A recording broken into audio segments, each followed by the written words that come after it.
ഇവിടെ ഈ ബലി ഇടുന്നതിനുള്ള സഹായവുമായി ഉണ്ട് താനും. അങ്ങനെ എല്ലാ തരത്തിലുള്ള സജ്ജീകരണങ്ങൾ ഒരുക്കിയിരിക്കുന്നു.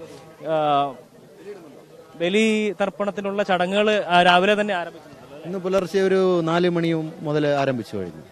എങ്ങനെയൊരു തിരക്കും കാര്യങ്ങളൊക്കെ? തിരക്കും കാര്യങ്ങളും ഇനി വൈകുന്നേരം വെയില് കഴിഞ്ഞ് വൈകുന്നേരം ആകുമ്പോൾ നല്ല തിരക്കാവും. പിന്നെ ശാരീരികമായിട്ട് അസ്വസ്ഥത ബുദ്ധിമുട്ടുള്ളവരാണ് ആ തിരക്ക് ഇല്ലാതെ ഇപ്പോഴൊന്ന് ബലിയിട്ട് പോകുന്നത്. രാവിലെ മുതൽ തന്നെ വരുന്ന ആൾക്കാർ. ശരിക്കും ഇതിന്റെ ഒരു ഔദ്യോഗികമായിട്ട് തുടക്കം എന്ന് പറയുന്നത് അർദ്ധരാത്രിയോട് കൂടിയാണ്. അർദ്ധരാത്രി ഇന്ന് 12 മണി 11:55 മുതൽ 12 മണി മുതലാണ് ശരിക്കും തുടങ്ങുന്നത്. ഞായറാഴ്ച വരെ ഉണ്ടെന്ന് പറയും. ഞായറാഴ്ച വരെ ബലിയിടാൻ കഴിയുമെന്നാണല്ലോ പറയുന്നത്. ഞായറാഴ്ച ഉച്ചവരെ ഉണ്ടാവും.